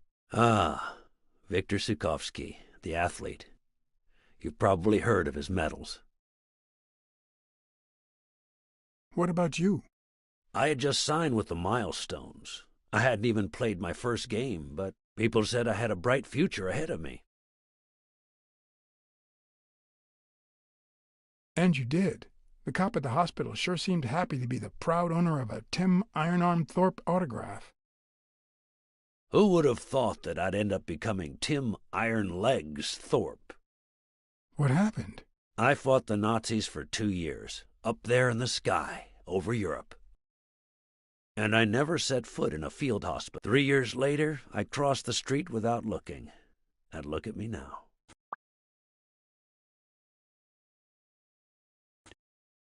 Was Dunn already boxing? Yes, he was. I had already seen him fight before I even met him. He was as humble in the ring as he was in life. He'd always let his rivals take the initiative. I remember how he barely dodged the blows. If you didn't look at his feet, it seemed like he wasn't even moving. And the footwork, pure dancing. You could almost hear the music. The song would play until his opponent was exhausted. Then came the drum roll, followed by Dunn's victory by KO. Hey, isn't that Craig Spano? The guy on the Morley's billboards? Yes, indeed. Our captain. He was the oldest, after all, and star of the New York Warriors. He was an orphan, you know. But he loved the sport so much that he said baseball was his family.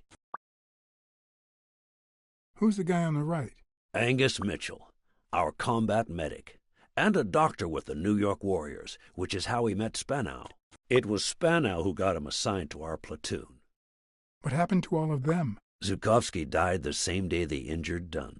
Dunn received an honorable discharge and came home. He quit boxing and opened his gym. Mitchell was redeployed to a field hospital. Spano and I continued in the same unit, but nothing was ever the same. You see what I meant with the last day of summer. And after the war, well, who the hell cares? I do. What happened to Spano? Well, you've seen the billboards. He made it big time. When I was forced to retire, I got him some advertising deals. That's how I founded this agency. But then, something happened to him. He became sullen. He fell out of shape, and slowly but surely lost touch with reality. He withdrew from public life and broke off our friendship. Haven't heard from him in, 3 years? And believe me, I've tried to contact him. What happened to Mitchell after the war? Mitchell? Who knows? We lost touch. I hope he's doing well. I think I saw Mitchell not too long ago, but I can't remember where. Seriously? Please try to remember. I'd love to hear from him again. I'll do my best. You think Spano might have been involved in Dunn's death? Spano? No way. He and Dunn were always... Well, Spano's changed so much that it's hard to say. Allow me to double your wage. You have to find the murderer. Maybe Dunn stayed in touch with Mitchell or Spano. Maybe even with both. But he never told me anything. Maybe Sonia knows. I doubt it. But that's not the only question I've got for her. May I?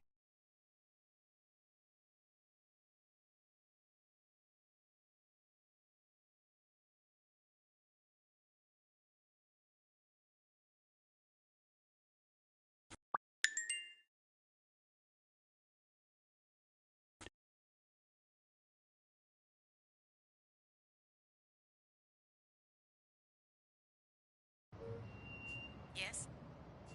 Sonia? No, she's not here. Who's calling? Where is she?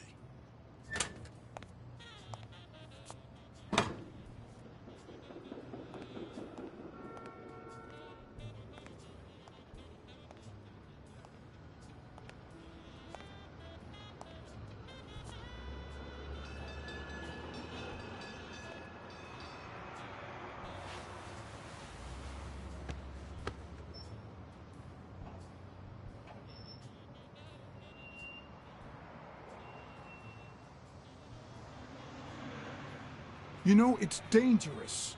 Have you ever wished you'd never been born? What? Many times. Too many. Then we're both in the same boat.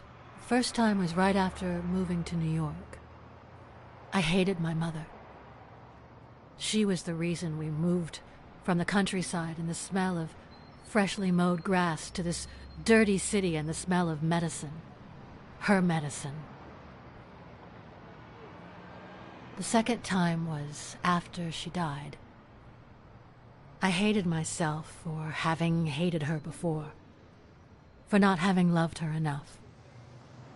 The third time was when my father shut himself off. I hated him for that, for abandoning me, for giving in to the booze. Now he's dead, so take a guess.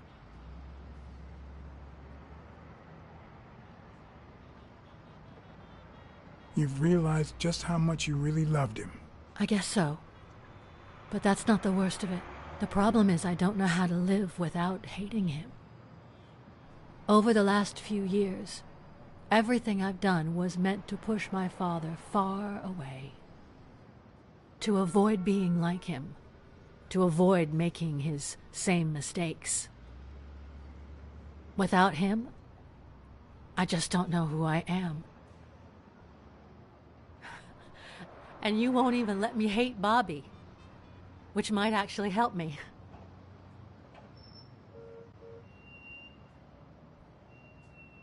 The more you hate, the worse you feel. You think I don't know that? I need someone to blame.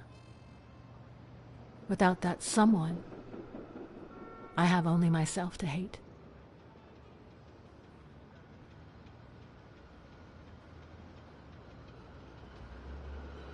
Hate me. A good detective would have found the killer by now.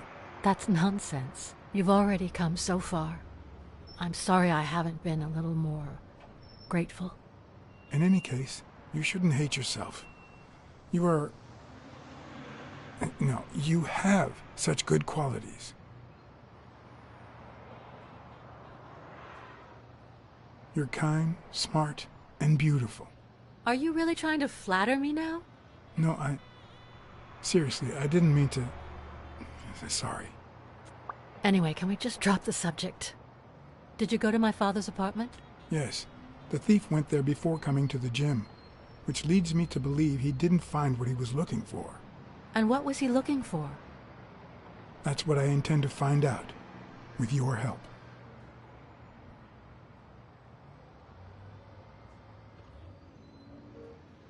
Your dad had great taste in music. You think? Let me guess. The same taste you have, right? Exactly. You don't know how happy that makes me. I found a picture taken during the war. The Olympic 5. Did you meet any of them, besides your father and uncle? Well, Uncle Tim actually isn't my uncle. No?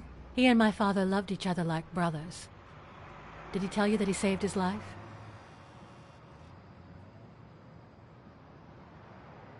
Your father saved Thorpe?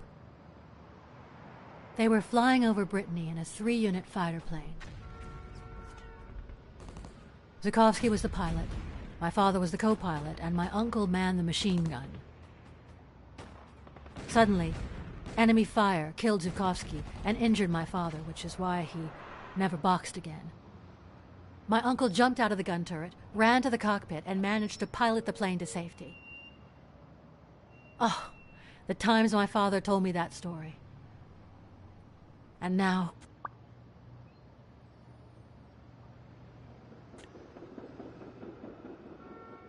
You still have your uncle. Yes, I guess you're right. Maybe he can also save me. Did you ever meet Spano? What can you tell me about him?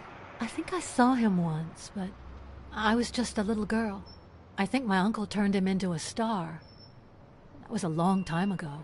I found a baseball glove with Spano's autograph in your room.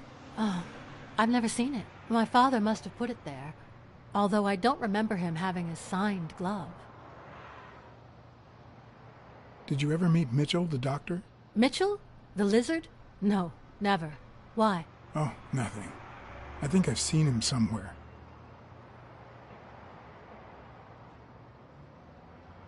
I saw your old room. That's embarrassing. I see you were dead serious about me hating you.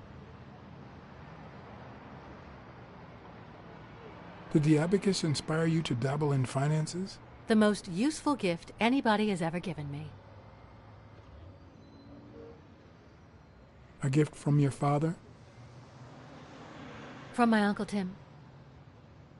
He used to say that in this day and age, a woman should know how to count. My father didn't agree, but he didn't oppose it either. People thought he was a liberal because of his attitude towards racial issues. But at home, things were different.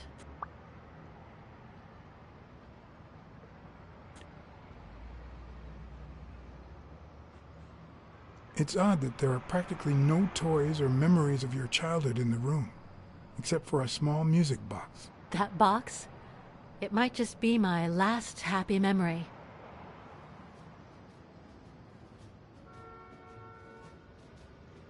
It's from before my mother got sick and we moved here.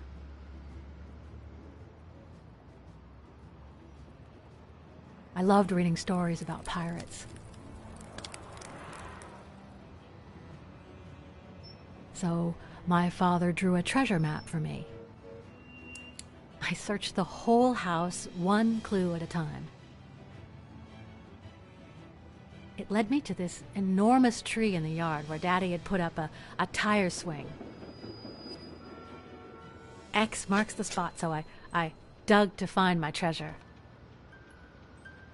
I loved the music it played, the ballerina and the little secret compartment. Oh, the secrets I kept in there. I think it's the first time I heard you call your father Daddy. Really?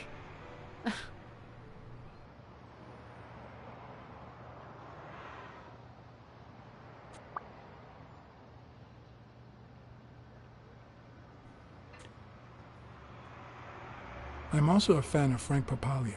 Oh yeah, the poster. I only liked him because my father thought he was too modern. But I'm glad we agree. I thought you shared my father's taste in music.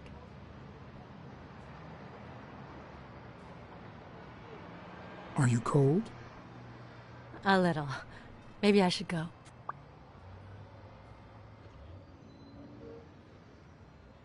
Wait, I still have a couple of questions for you.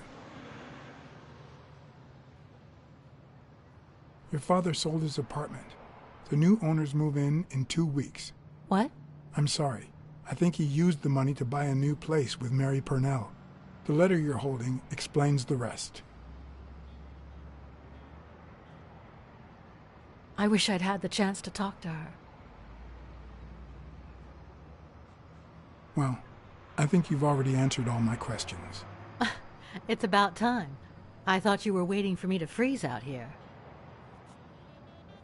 Anyway. Thanks for the company.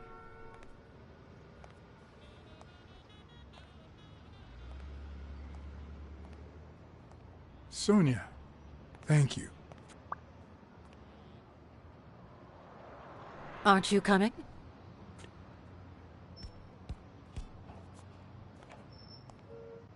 I knew I was looking at a solution, but what exactly needed solving?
Maybe Dunn used the same hiding place once more.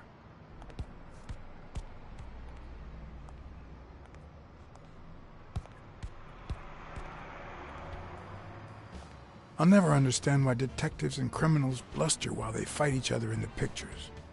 What a waste of breath, focus, and energy.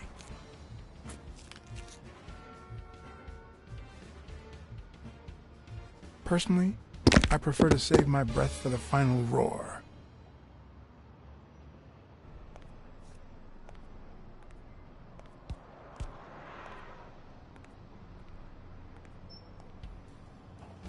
I'll never understand why detectives and criminals bluster while they fight each other in the pictures. What a waste of breath, focus, and energy.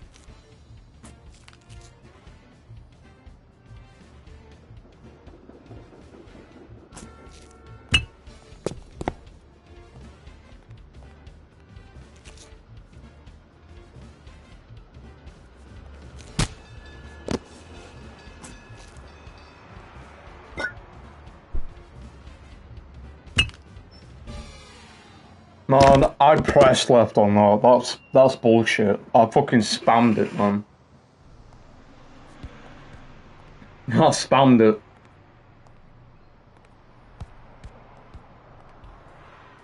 I'll never understand why detectives and criminals bluster while they fight each other in the pictures. What a waste of breath, focus, and energy.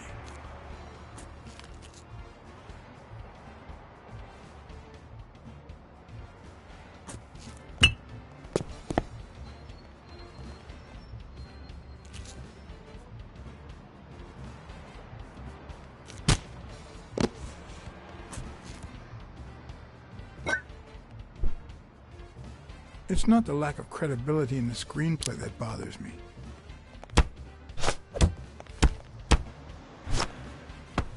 Plus, it's actually pretty handy. When a crook talks to you in the middle of a fight, you know you're up against a rookie.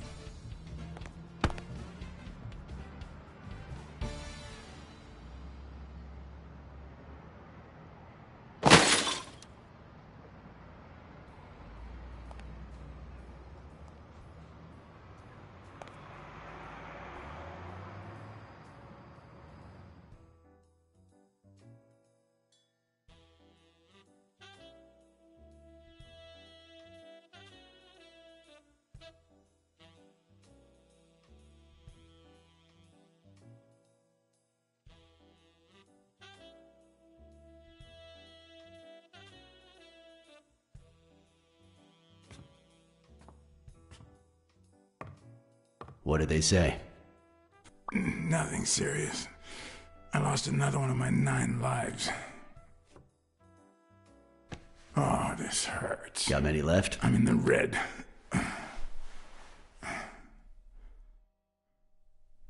You hasn't woken up yet? Nope. We're gonna be here a while. Vulpine, 7 letters. Cunning? Cunning. It fits. I hope it doesn't throw anything off.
Yep, looks like you were right with cunning. What are you looking for? Nothing. Will he live? He'll live. So what have you found out? Randall Lee. Apparently in love with our penitentiary system, judging by the frequency of his visits. Theft, assault, extortion, minor things of the sort. Any partners? Always works alone. He's never ratted out his employers, provided they exist. Did you find anything? Is this our man? Do you have proof?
It looks like we know who tore his pants following Mary Purnell up to the rooftop.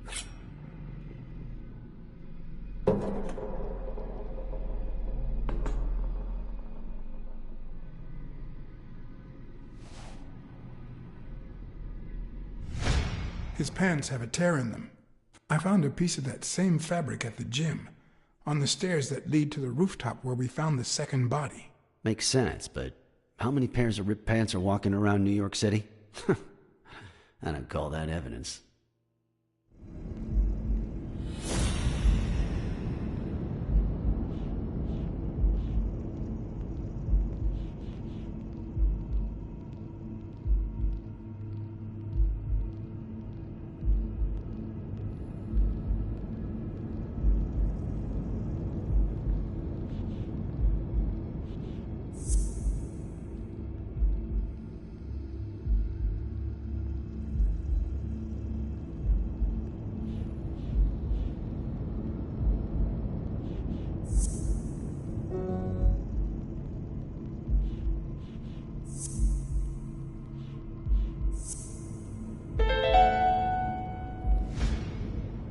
The guy who broke into the gym in Dunn's place has a thing for sardines.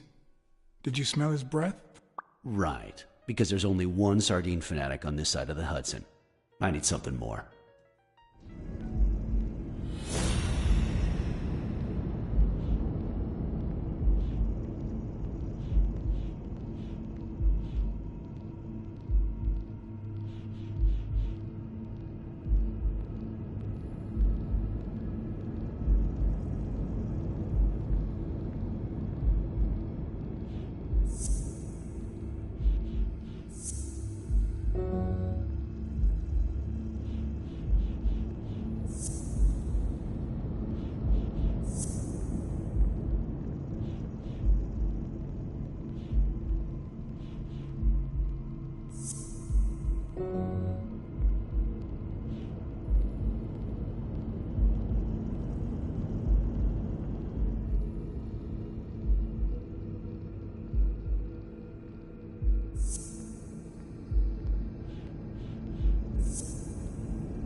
I saw footprints from those very same shoes next to both the gym murders. Unless you're telling me that shoe is a limited edition, I'm gonna need something else.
One of the thugs that attacked me the other night had a snout just like his. I'm sorry, but you can't incriminate someone based solely on species. What else you got? Right, guys. I'm going to back it out there. I'm going to have something to eat.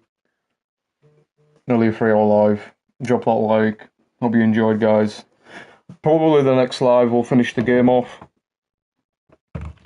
We'll see. For now, take care, guys.